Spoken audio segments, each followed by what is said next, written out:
Shalom semuanya. Shalom. Kita sudah sampai di jemaat Sardis. Nah, Sardis ini yang ditegur Tuhan itu adalah kelihatannya hidup padahal mati. Jadi seperti zombie. Jadi kelihatannya hidup padahal mati. Kita baca ya Wahyu 3 ayat 1 sampai yang ke-6.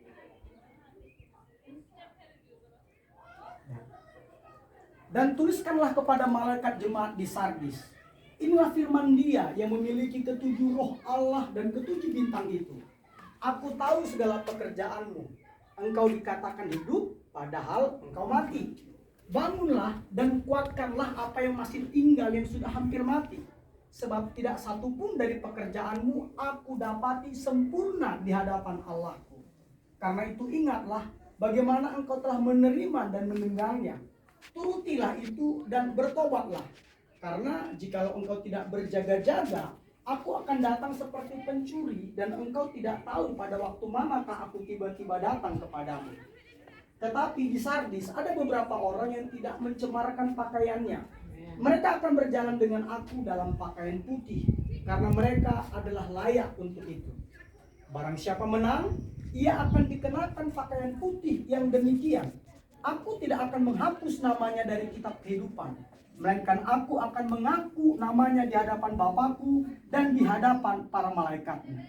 Siapa bertelinga, hendaklah ia mendengarkan apa yang dikatakan Roh kepada jemaat-jemaat. Baik, di sini saya jelaskan kondisi jemaat di Sardis.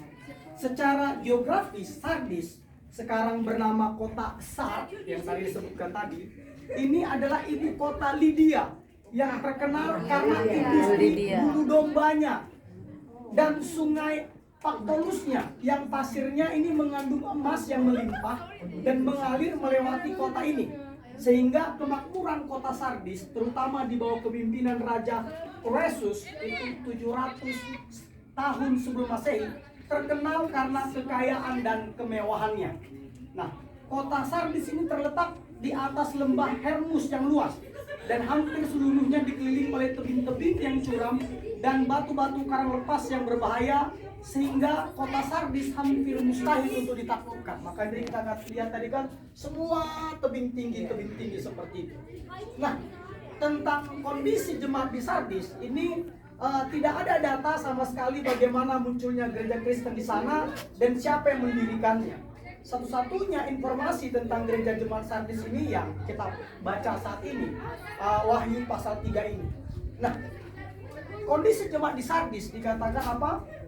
Hampir mati walaupun kelihatannya hidup. Artinya apa? Artinya di sini bahwa di mata orang-orang pada saat itu, ini gereja Sardis ini hidup. Mereka ini mendapatkan penilaian yang sangat positif dari masyarakat sekitarnya. Mereka mempunyai reputasi yang baik di mata orang lain.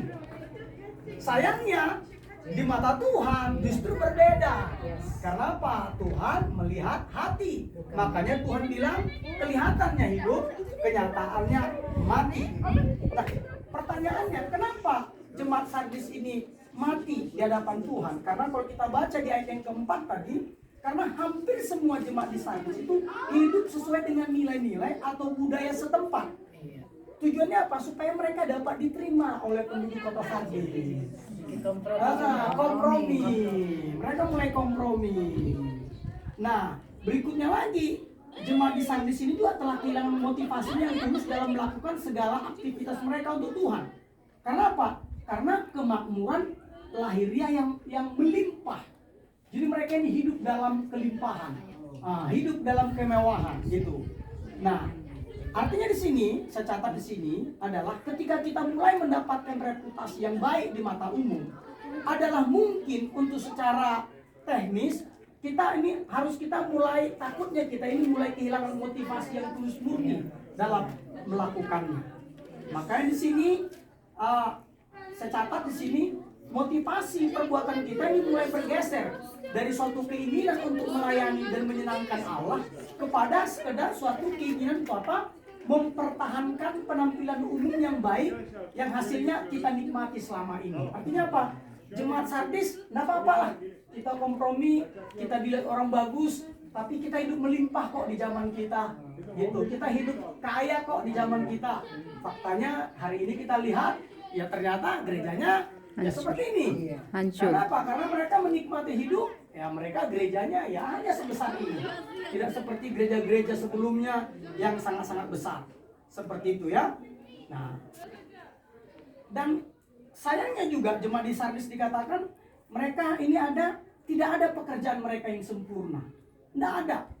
Sempurna di sini kalau di dalam bahasa Yunaninya pleroo artinya itu lengkap. Jadi kerjanya itu istilahnya tidak sampai tuntas. Kalau bahasa kerennya tidak sampai finish strong. Jadi cukup hanya dikerjakan, ya udah yang penting kita baik kok.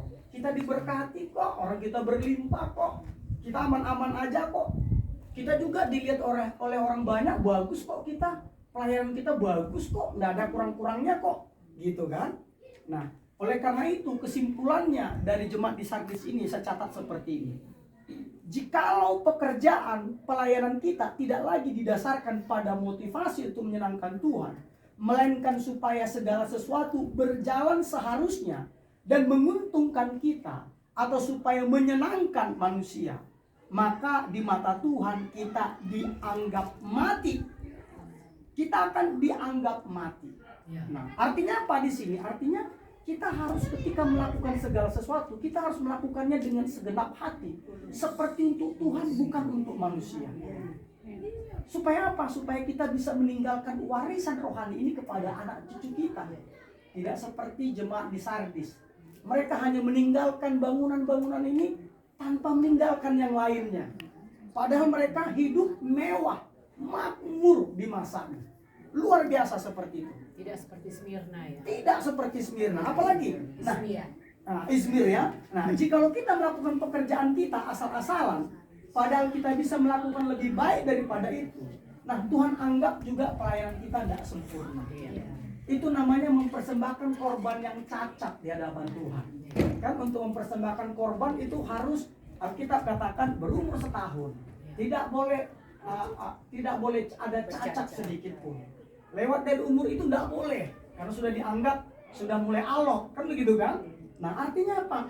Kita harus melakukan itu benar-benar sungguh-sungguh, memberikan yang terbaik. Dan untuk mengukur memberikan yang terbaik, indikatornya itu mudah. Yang pertama, dilakukan secara detail. Jadi semua pelayanan kita harus kita lakukan secara detail. Baru presisi. Sudah? Dan juga didorong oleh motivasi yang benar untuk Tuhan. Kalau kita sudah bisa melakukan itu, maka itulah persembahan yang terbaik. Tapi kalau kira-kira ternyata kita belum melakukan secara detail, yang penting asal selesai, maka ketika itu kita lakukan, maka pelayanan kita adalah pelayanan yang mati di hadapan Tuhan. Yang ketiga, jikalau kita kehilangan nilai-nilai hakiki dari apa yang kita kerjakan, maka pekerjaan kita tidak lengkap atau sempurna. Nah, jadi kepada seluruh 12 orang yang Tuhan berikan tugas bagi kita untuk berkunjung ke 7 gereja. Tadi sudah cerita kemarin, jarang orang bisa datang langsung ke 7 gereja, biasanya 2, 3, 4, dan kita satu rombongan ini bisa masuk. Penugasan ini adalah menjadi pelajaran bagi kita bahwa ketika kita mengerjakan apapun harus finish strong. Ukuran finish strongnya itu apa? Detail, teliti, presisi, dan dimotivasi oleh motivasi yang benar. Bukan supaya dilihat orang seperti jemaat di Sardis, bukan supaya dipuji orang, bukan supaya diterima orang, bukan. Tetapi semuanya kita lakukan hanya untuk hormat kemuliaan Tuhan kita Yesus Kristus. Katakan amin. Amin. Amin. Tuhan Yesus Kristus berkati kita. Amin. Dan saat ini yang pimpin doa semuanya ganti-gantian. Jadi kemarin sudah ibu ini semuanya akan mendapat ganti-gantian. Ibu Grace yang pimpin kita dalam doa untuk jemaat di Sardis. Kalian doa, saya ambil foto nanti kirim ke kalian pada atas ya. Keren banget. Dari atas. Ya. Kalian tidak bisa kelihatan mungkin, tapi gerejanya. Oh, Oke. Baik. Tidak penting kalau kalian keluar di sini, saya foto dari belakang. Oke, baik. Ya, silakan doa. Ya, silakan. Kita ini gereja keberapa nih? Ini sudah kelima. Masih ada 2 lagi. Yuk kita renungkan setiap firman Tuhan yang kita sudah dengarkan sampai di hari kelima atau gereja kelima ini ya. Karena setiap gereja ada pesan Tuhan rema Yes. buat kita. Amin. tentunya. Amin. Dan akhirnya kita berdiri di tempat ini di Sardis ini, Tuhan sedang mengingatkan kita semua. Jangan melakukan seolah-olah kelihatannya untuk baik di depan dunia manusia, tapi di depan Tuhan kita nothing, nggak ada apa-apanya. Dan kita semua seringkali terjebak dalam hal-hal seperti itu. Kita pikir kita sudah baik, tapi sekali lagi baik belum tentu benar di hadapan Tuhan. Kita mau kita benar dan baik sehingga mendapat pujian dari Tuhan. Apa yang dialami oleh Sardis, saudaraku, itu bukan tidak mungkin sedang terjadi di tengah kita, pribadi kita, pelayanan kita, dan gereja kita, persekutuan kita. Dan inilah tugas kita masing-masing, bertanggung jawab untuk memperkatakan dalam diri kita sendiri dan deklarasikan kita harus finish strong. Kita harus deklarasikan kita harus finish strong. Kita harus perkatakan dalam alam roh harus dan harus. Dan kita percaya Roh Kudus akan menolong kita semua, memampukan kita menyelesaikan dengan baik. Amin. Ada air mata di sana, ada tangisan tentunya. Ada duka cita yang akan kita alami. Tapi kita tidak seorang diri. Ada Roh Allah menolong kita, memampukan kita menyelesaikan dengan baik sehingga kita menyenangkan hati Tuhan. Kami ucap syukur, terima kasih Tuhan, di siang hari ini kami ada di tempat ini. Engkau terus mengingatkan kami dengan keras dan ketat kepada kami bahwa gereja-gereja di akhir zaman sedang terjebak Tuhan, sebagaimana yang dialami oleh 7 jemaat ya Tuhan. Ini bukan sekedar cerita kosong Tuhan, tapi Engkau sudah menyampaikan pada kami satu demi satu ya Tuhan. Apa yang telah dialami oleh 7 jemaat ya Tuhan. Yang baik kami akan ambil. Tapi apa yang mereka akan yang salah, mampukan kami meninggalkan itu ya Tuhan. Oleh pertolongan Roh-Mu yang kudus ya Tuhan. Kami tidak akan kuat dan mampu dengan kekuatan kami. Tapi kami terlalu percaya ada Roh Allah sebagai penolong. Memampukan kami Tuhan menyelesaikan dengan baik. Finish strong ya Tuhan. Sehingga kami mendapat pujian dari Tuhan. Bukan dari dunia ya Tuhan. Kami berjanji Tuhan dalam roh dan alam roh, dan kami deklarasikan kami tidak akan kompromi dalam nama Tuhan Yesus. Dalam nama Tuhan Dengan Yesus. kami 12 anakmu yang ada di tempat ini. Amin. Kami memulai dari yang kecil, dari Yerusalem kami sendiri. Benar, Tuhan Dan kami Yesus. akan melaju sampai Samaria Yudea. Amin. Bahkan Amin. Tuhan persiapkan kami sampai ke ujung dunia ya Tuhan. Karena Allah sanggup melakukan. Karena hati kami kudus dan Tuhan sungguh-sungguh dengan motivasi yang benar ya Amin. Tuhan. Oleh darah anak domba Allah. Kami juga berjanji tidak akan mempersembahkan kepadamu sesuatu yang cacat. Benar, Tapi kami mau bawa sesuatu yang sungguh-sungguh ya Yes. Tuhan. Menjadi dupa yang harum di hadapan Amin, Tuhan. Bapa. Amin, Terima Bapa. kasih buat hamba-Mu Tuhan. Terima kasih, Yang Tuhan. Kau telah Tuhan utus di tengah kami Tuhan. Hamba-Mu Pendeta Tommy ya Tuhan Yesus Tuhan. Pengurapan yang baru terus Yes, ada atas aku hamba-Mu. terima, aku Kita terima, angkat Tuhan. tangan dan arahkan pada hambanya.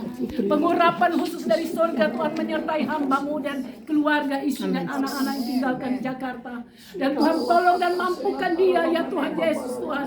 Menjadi perpanjangan kehadiran Tuhan selama kami berada di sini. Kami semua bergandeng tangan menopang keluarganya ya Tuhan. Segala sesuatu yang tantangan sedang dihadapi Jakarta, Tuhan kan ambil alih. Terima kasih Tuhan. Demikian pula kami semua. Tuhan tolong keluarga yang kami tinggalkan. Amin. Juga Tuhan Mr. Sela bersama kami. Amin. Kami ucapkan Terima berkat kasih. Tuhan atasnya dan Yes. kur ya Tuhan. Terima kasih banyak buat keberadaan kami sampai di gereja yang kelima. Gereja Sardis ini sebuah pelajaran penting bagi kami. Dan kami harus mengambil keputusan penting dalam hidup kami dan pribadi kami. Terpujilah namamu Bapa. Di dalam nama nama Tuhan Yesus. Tuhan Yesus. Bersama saya katakan.